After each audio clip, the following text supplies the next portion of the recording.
75 साल की आजादी में पहला प्राइम मिनिस्टर इंडिया का पहुंचेगा पापुआ न्यू गिनी।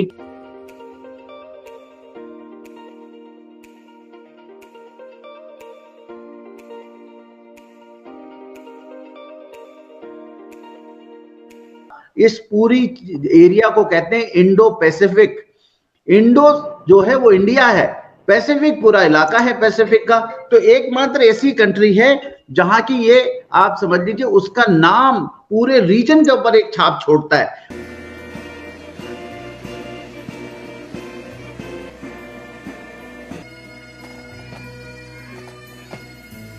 और मोदी जी ने यहाँ पे जब मीटिंग कराया था इंडिया में 2015 में, तब से लेके अब तक वो मोदी जी के गुणगान गा रहे हैं। बाकी पिंक सिटी में मीटिंग हुआ था, उनका जो है पूरा रंग ही इन्होंने पिंक कर दिया।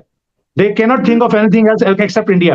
मोदी जी का स्टेचर ऐसा है, मोदी आज इंडिया के लीडर नहीं है। प्रधानमंत्री मोदी वर्ल्ड लीडर है, दुनिया उनको नेता मानती है। भाई दुनिया के नेता उनसे सीखते हैं, ये सच बात है। ये बहुत बढ़िया मौका है भारत को अपनी छवि को वहां पे निखारने का और चाइना को काउंटर करने का। अगर मोदी जी गए हैं तो कोई बड़ा ही कांड करने जाएंगे, अदरवाइज ये छोटे आइलैंड्स में जाने वाले मोदी जी तो है नहीं। इंडिया ऑब्जर्वर जरूर है अरब लीग का, पाकिस्तान ऑब्जर्वर भी नहीं है अरब लीग का। Economic governance, infrastructural governance, political governance, ये सब चीजों में इंडिया को इग्नोर नहीं किया जा सकता। कश्मीर भी मुस्लिम ममालिक का ही एक मसला है, लेकिन OIC में कश्मीर पर बात होती है। अरब लीग का जब इजलास होता है उसमें कश्मीर पर बात नहीं होती है, क्योंकि शायद इंडिया वहाँ पे बतौर ऑब्जर्वर मौजूद है। इंडिया के इन्वॉल्वमेंट के बिना कोई इंटरनेशनल डिसीजन, चाहे वो इकोनॉमिक हो, चाहे वो पॉलिटिकल हो, चाहे वो ट्रेड से रिलेटेड हो, चाहे वो इन्वेस्टमेंट से रिलेटेड हो, आप नहीं ले सकते, because India is one of the most important part of the world.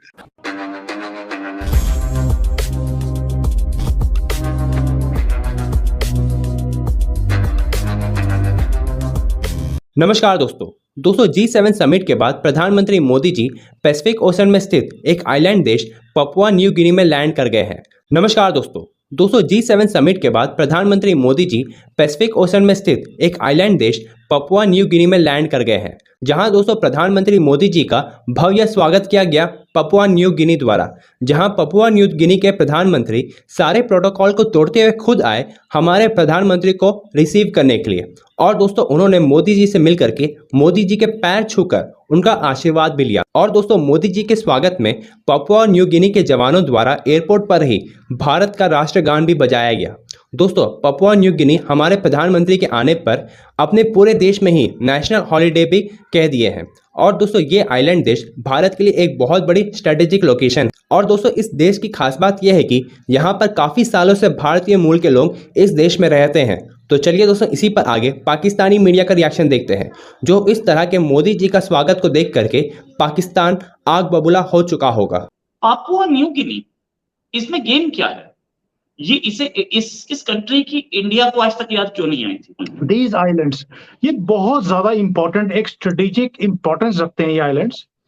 और सबसे पहले 2014 में जब मोदी जी अभी प्रधानमंत्री बने थे, उसके बाद इन्होंने तब से नींव रख दी थी इसकी टू हैव अ मीटिंग। ये फिजी भी गए थे उस वक्त, तो मुझे याद है शायद 2014 में प्रधानमंत्री गए थे फिजी में, एंड बहुत अच्छी मीटिंग करी इन्होंने। 14-15 कंट्रीज हैं यहाँ पे जो छोटे छोटे आइलैंड्स हैं, and they are a strategic importance both for America, Australia and China also. सबकी नजर है इसके ऊपर, इन आइलैंड्स के ऊपर।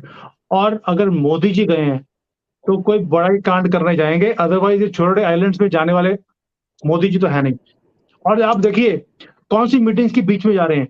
एक तो जा रहे हैं G7 में जो जापान में हो रही है, उसके बाद जा रहे हैं क्वाड की मीटिंग 3 की ऑस्ट्रेलिया में। चलो वहां पे जो बाइडेन नहीं आ रहे, but he is going to meet Australia के जो काउंटर पार्ट्स हैं। और उसके बीच में ये छोटे छोटे आइलैंड्स, उसका visit. India Pacific island cooperation की मीटिंग है। अच्छा, ये मीटिंग भी आप देखने वाली है कि ये मीटिंग भी 7 साल बाद हो रही है।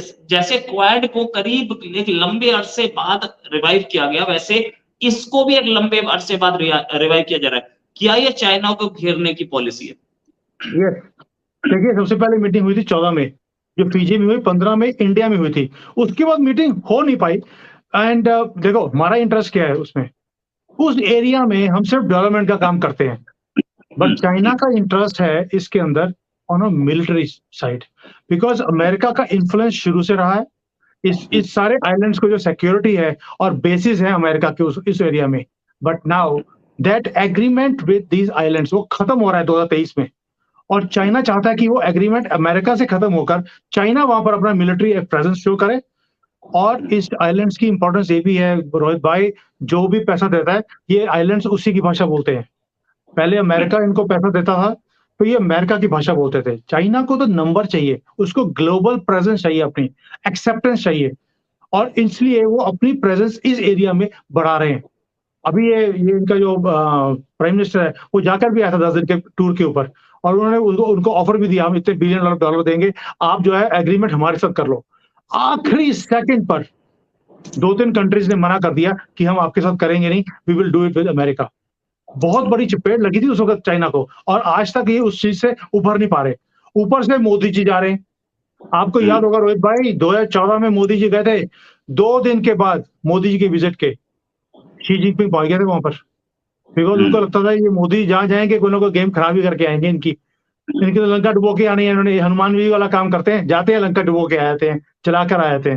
सो इनको 2 दिन के बाद उसी सारे प्रधानमंत्रियों से मुलाकात करनी पड़ी कि भाई आप इंडिया की बजाय हमारे से पैसे ले लो। इंडिया ने अगर $1 मिलियन दिया, ये वहां पर $100 मिलियन दे के आए उन्हें इन्फ्लुएंस करने के लिए, बिकॉज ये एरिया पैसिफिक का इतना ज्यादा इंपॉर्टेंट है फॉर फ्री मूवमेंट, जो शिप्स की मूवमेंट है, और स्ट्रेटेजिक है, और from military point of view China की बहुत देर से नजर है इस एरिया के ऊपर। दे वर वेटिंग कि 2023 का कॉन्ट्रैक्ट खत्म हो अमेरिका के साथ और हम घुसे, और ऊपर से मोदी जी पहुंच गए वहां पर। जो बड़े ने बोला भैया मेरे तो बस की बात नहीं है, तुम ही कर लो, क्योंकि दीज कंट्रीज दे ट्रस्ट, इनका ट्रस्ट चाइना के साथ नहीं है, बट इंडिया के साथ ट्रस्ट है। वो अमेरिका को भी इतना ट्रस्ट नहीं करते जितना मोदी जी को करते हैं।